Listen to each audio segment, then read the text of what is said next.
देखिए, इतिहास की किताबों में ना कुछ कहानियां हमें बार बार सुनाई जाती हैं, पर कुछ कुछ कहानियां ऐसी भी हैं जिन्हें पूरी तरह से भुला दिया गया है।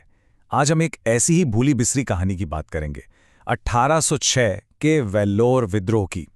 ये वो बगावत थी जिसने पहली बार, जी हाँ पहली बार, ब्रिटिश ईस्ट इंडिया कंपनी की जड़ों को सच में हिलाकर रख दिया था।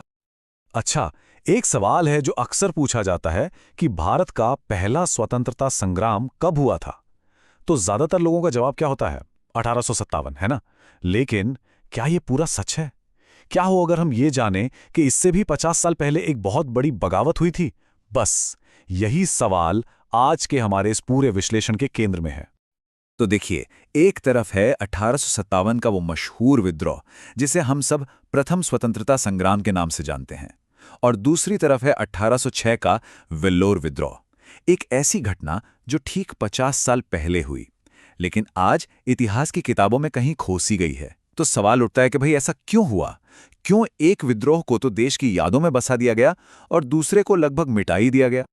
तो चलिए समझते हैं कि इस बगावत की चिंगारी आखिर भड़की कहां से। क्या ये सिर्फ एक नई टोपी को लेकर हुआ झगड़ा था, या फिर पर्दे के पीछे किसी नए राजा को गद्दी पर बिठाने की कोई बड़ी साजिश चल रही थी? असल में ब्रिटिश अधिकारियों ने सिपाहियों की धार्मिक पहचान पर सीधा सीधा हमला किया। हिंदुओं को कहा गया कि वो तिलक नहीं लगा सकते, मुसलमानों को हुक्म दिया गया कि वो अपनी दाढ़ी कटवा दें।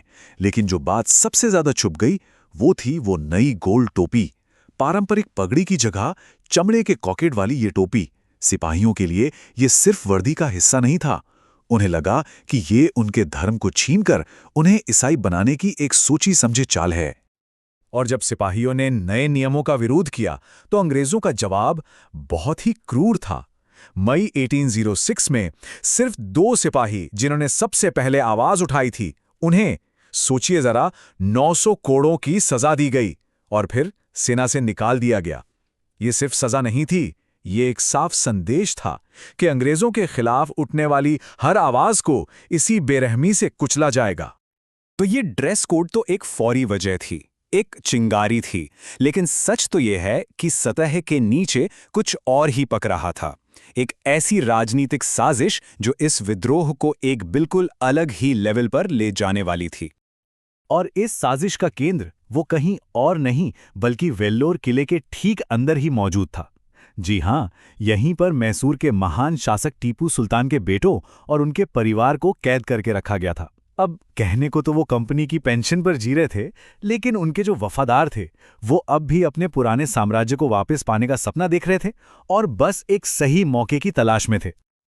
और फिर वो दिन आ ही गया, 10 जुलाई 1806। एक ऐसा दिन जिसने ब्रिटिश साम्राज्य की नींव को हिलाकर रख दिया, भले ही सिर्फ कुछ घंटों के लिए ही सही। विद्रोह की प्लानिंग बड़ी चालाकी से की गई थी। 9 जुलाई को टीपू सुल्तान की एक बेटी की शादी का बहाना बनाया गया और सारे विद्रोही किले में जमा हो गए, और ठीक 10 जुलाई की आधी रात को हमला बोल दिया। सुबह होते होते पूरा किला विद्रोहियों के कब्जे में था और उस पर मैसूर सल्तनत का झंडा लहरा रहा था। ये एक तरह से एक परफेक्ट जीत थी, लेकिन किस्मत ने साथ नहीं दिया। एक ब्रिटिश अफसर किसी तरह बचकर भाग निकला। विद्रोहियों का मकसद बिल्कुल साफ था।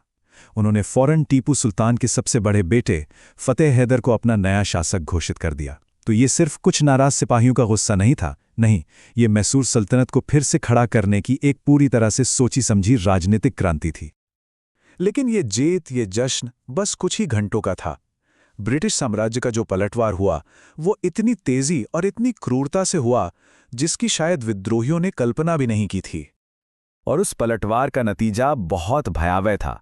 इस पूरे विद्रोह में लगभग 129 ब्रिटिश मारे गए थे, लेकिन इसके जवाब में कर्नल गिलेस्पी की सेना ने करीब 350 भारतीय विद्रोहियों को मार डाला और लगभग उतने ही घायल हुए। मतलब इस विद्रोह को पूरी बेरहमी से कुचल दिया गया। लड़ाई खत्म होने के बाद जो हुआ वो और भी भयानक था। करीब 100 सिपाहियों को तो बिना किसी मुकदमे के एक दीवार के सामने खड़ा करके गोली मार दी गई, और जो बच गए उन पर मुकदमा चलाया गया। कुछ को तोप के मुंह से बांधकर उड़ा दिया गया, कुछ को गोलियों से भून दिया गया और बाकियों को फांसी पर लटका दिया गया। ये एक ऐसा डर पैदा करने की कोशिश थी कि भविष्य में कोई भी बगावत के बारे में सोचे भी नहीं। इस विद्रोह ने अंग्रेजों को अंदर तक हिला दिया था, तो उन्होंने अपनी रणनीति बदली।